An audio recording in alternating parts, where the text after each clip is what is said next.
Assalamualaikum. Selamat datang di channel Taufik Hidayat. Di sini saya akan menjelaskan mengenai ilmu teknik sipil.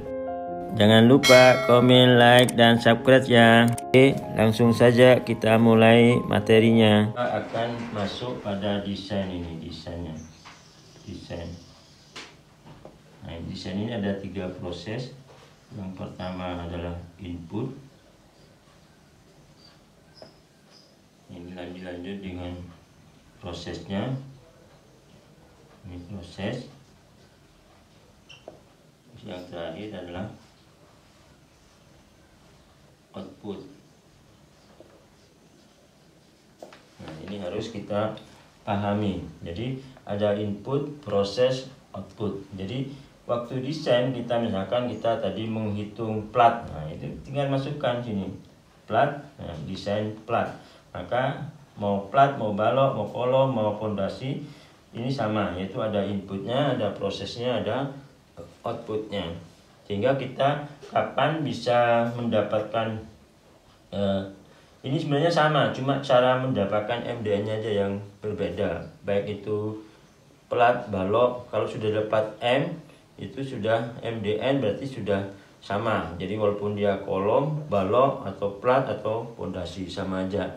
Hingga prosesnya seperti itu. Kemudian waktu di input kita harus tentukan dulu dimensi. Dimensinya itu dari B sama H. Jadi B-nya berapa, H-nya berapa. Nah, ini nanti kita akan bahas bagaimana cara mendimensi. Kemudian ini bisa dilanjut dengan pemodelan. Jadi pemodelan struktur. Ini dimodelkan strukturnya apa? Modelnya itu seperti ini. Apakah model seperti ini? Apakah model seperti ini? Nah, ini macam-macam. Apakah modelnya seperti ini? Macam-macam ya. Tergantung dari yang mau kita bahas. Jadi sehingga nanti modelnya seperti apa. Jadi seperti ini. Nanti setelah dimodel baru, nah ini pembebanan.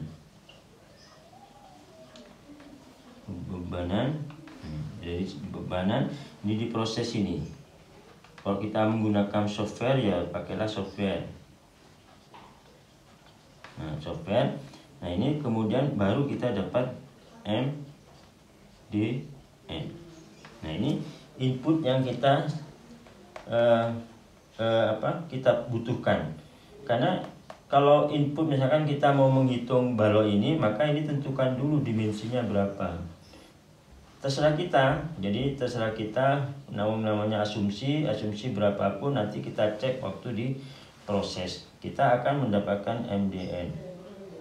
Cuma data yang ada itu kalau M ini, M yang maksimum itu biasanya umumnya itu ada di tengah lapangan. Kalau D ini yang maksimum itu biasanya di tumpuan. Karena ini D ini sama dengan reaksi ini berarti. D ini. Jadi N ini di sepanjang struktur itu sendiri kalau N ini, karena dia N itu tekan sama tarik. Kalau yang ini juga plus sama negatif, juga momen positif sama negatif. Nah, kalau yang negatif itu biasanya diwakili di momen tumpuan. Kalau di positif itu biasanya di tengah bentang. Itu biasanya kalau dia dibebani beban vertikal akibat berat sendiri dan lain sebagainya, itu biasanya momen maksimum itu ada di tengah bentang. Sehingga di tengah bentang itu tandanya positif. Kalau yang di tumpuan adalah tandanya negatif. Sehingga kita akan mendapatkan ini. Nah, ini adalah input. Inputnya ini nanti kita bahas di video berikutnya ini. Kalau yang ini kita secara global bagaimana mendesain itu. Kemudian kalau waktu di inputnya, waktu di prosesnya kita lihat sekarang prosesnya. Kan kita menghasilkan MDN. Nah, ini MDN. Kita cek di M-nya. Nah, ini M-nya. Kalau M-nya positif atau negatif kita dicek. Karena waktu dicek ini ada tidak mana pakainya, pokoknya ini yang maksimum. Sehingga kita akan ngecek momennya. Nah, cek momen itu yang pertama ini adalah carilah Rn-nya. Nah, Rn itu apa? Ini sama dengan MU. Nah, MU ini adalah momen yang dimana bebannya itu di load faktor, artinya yang beban mati dikalikan 1,2 dan beban hidupnya dikalikan dengan 1,6, itu adalah menghasilkan MU. Nah ini dibagi rho. Nah rho-nya ini, Pi-nya ini adalah sama dengan 0,8 kalau kita akibat momen. Nah ini dikalikan B D kuadrat. Nah ini kalau waktu menghitung di sini itu harus paham dulu satuan-satuannya. Ini harus paham, nanti akan menghasilkan yang beda. Nanti untuk lebih jelasnya dibahas untuk ini hanya secara global supaya ada bayangan kita kalau misalkan mendesain apa saja yang perlu dibutuhkan. Kemudian berikutnya kita cari W. W itu sama dengan 0,85 dikali 1 dikurangi akar 1 min 2,353. Ini angka pasti ini, baru ini dikalikan Rn. Nah ini satuannya MPa. Nah ini satuannya MPa, sehingga di sini bagi F aksen C. Nah ini akan menghasilkan F aksen C, sehingga sini juga harus MPa, sehingga MPa dibagi MPa ini adalah tanpa satuan. Nah ini biasanya banyak kekeliruan itu kalau mengerjakan tugas atau ujian, itu biasanya satuan-satuan ini yang diabaikan. Sehingga dari sini setelah mencari ini, ya ini MU, ini misalkan dia plat atau apa semua, yang penting dapat M, ini kita masukkan sini, kita cek ini. Nah dari W-nya ini, kemudian dari W itu muncullah ini. Nah, rasio tulangan ini itu sama dengan W. Nah ini W ini hasil ini. Kalau ini Rn ini masuk di sini, terus ini dapat W tanpa satuan, ini dimasukkan ke sini, baru dikalikan F aksen C per Fy. Nah ini berapa ini? Nah ini hasilnya berapa ini? Rho yang terjadi ini. Nah ini syaratnya rho ini harus sama dengan rho min lebih besar dari rho ini dari rho max. Nah, ini. Kalau misalkan ini rho-nya lebih atau tidak memenuhi syarat seperti ini, berarti ada yang salah di dimensinya ini. Ketika rho-nya ini yang terjadi kurang dari rho min atau lebih kecil dari rho min, maka dimensi yang kita pakai itu kebesaran. Ya. Tetapi kalau rho-nya ini lebih besar daripada rho max, maka dimensi yang kita gunakan itu terlalu kecil, jadi kurang besar. Nah ini makanya dibatasi ini.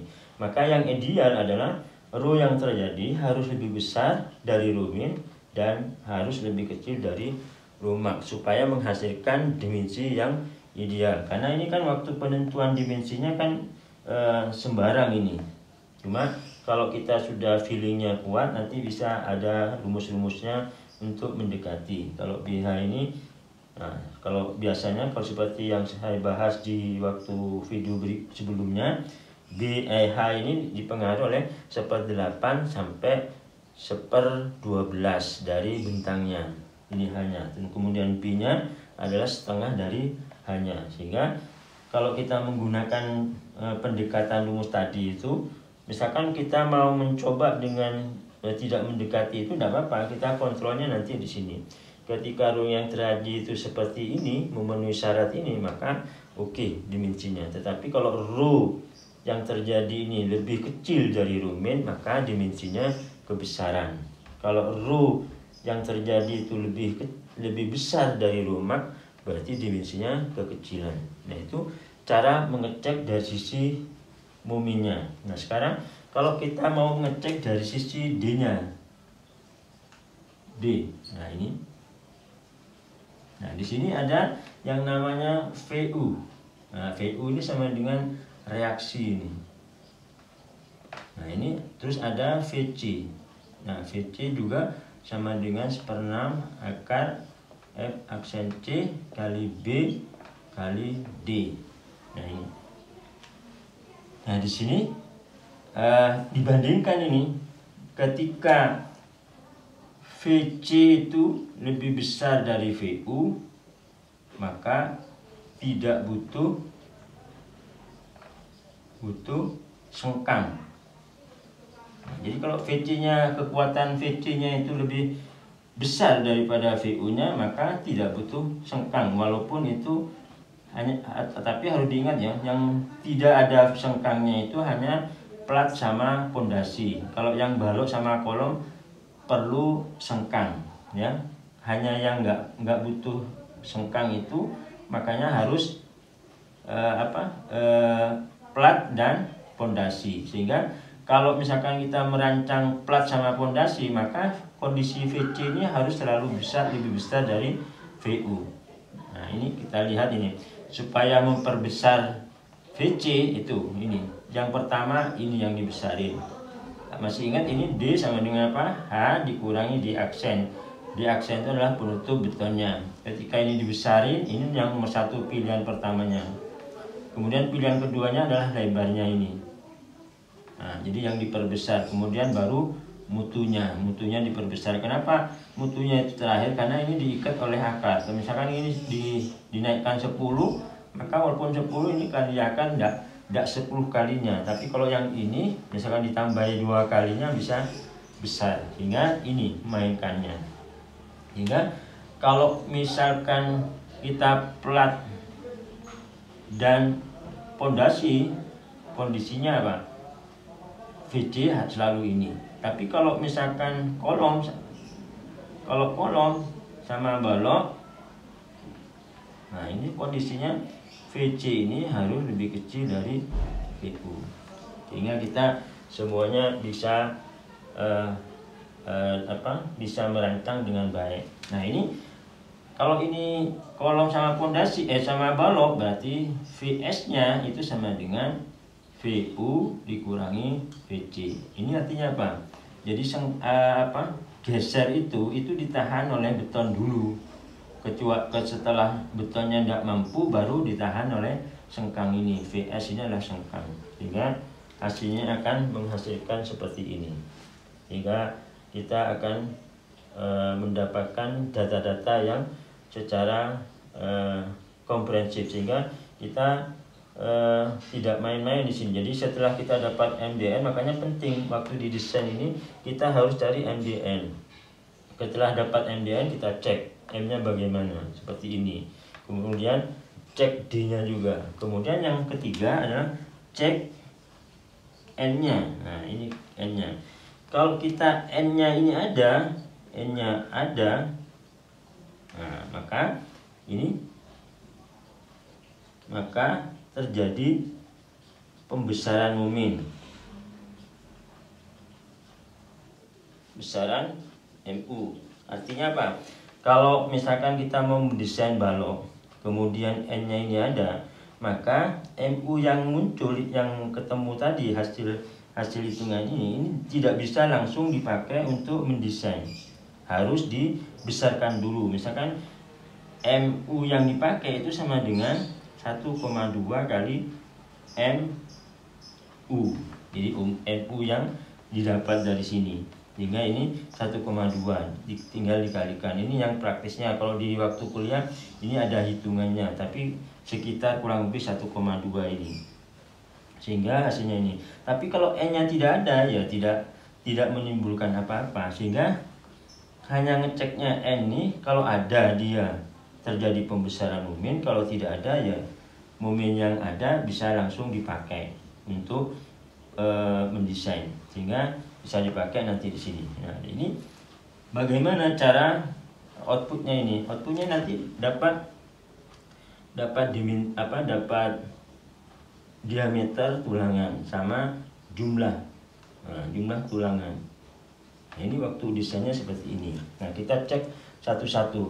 Kalau di N, nah ini kalau N kita lihat ini AS-nya ini sama dengan rho. Nah rho ini yang terjadi di sini kali kali B kali D. Di sini kalau tidak mau dirubah ini, misalkan rho yang terjadi lebih kecil dari rho min, maka yang dipakai adalah rho minnya. Berarti rho min kali B kali D. Kalau tidak mau dirubah dimensinya, ya. Tapi rumusnya ini, nah dapat ini. Nah kemudian ini yang tulangan tariknya, yang tulangan tekannya adalah sama dengan berapa?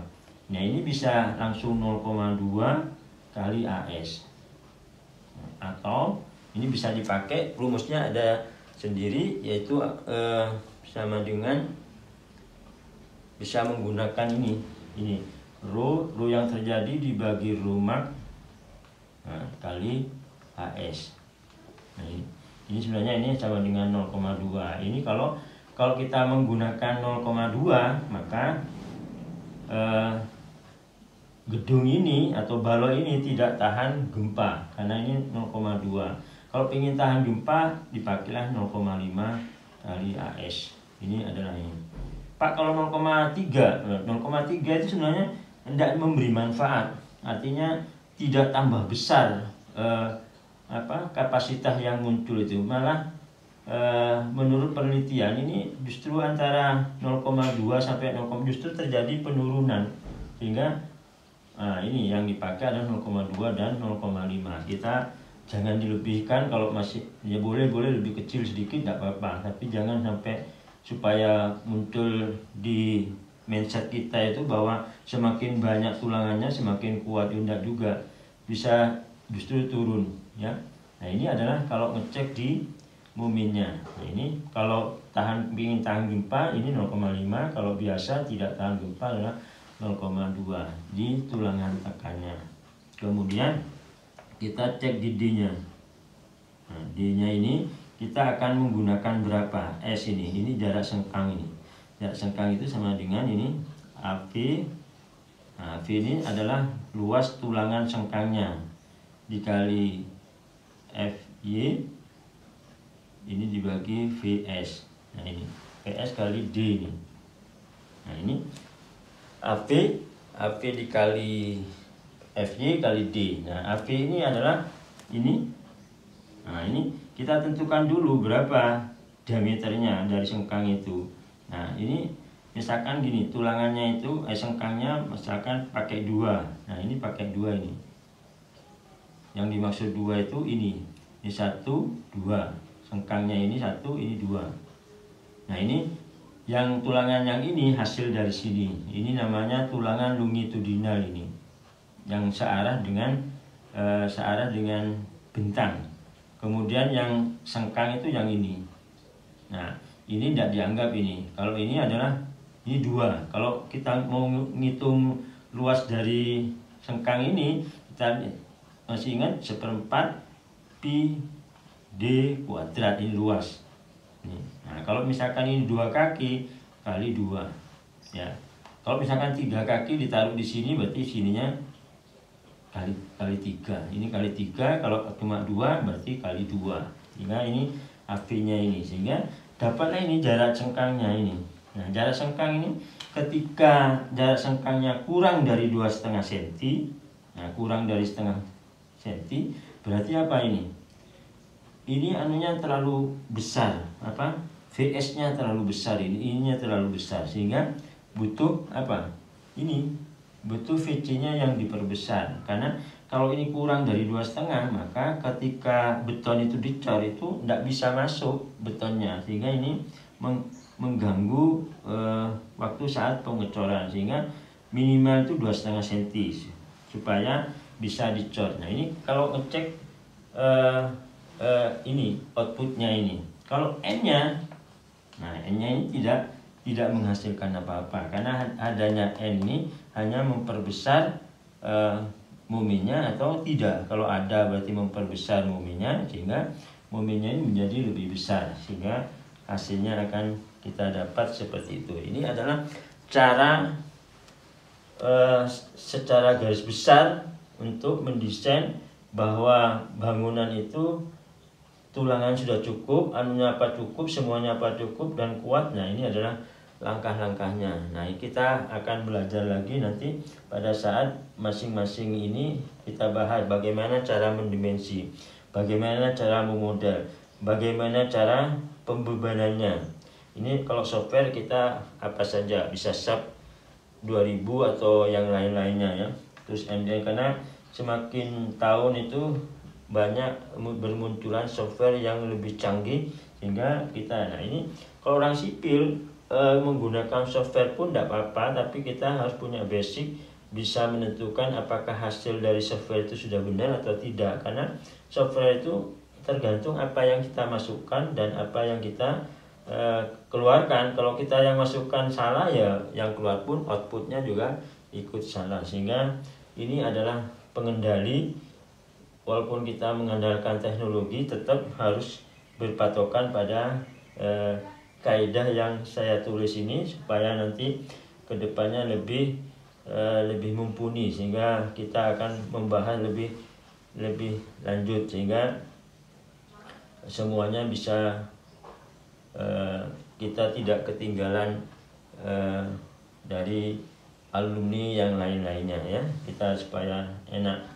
Oke. Sekian saya kira gitu, sampai ketemu di video berikutnya.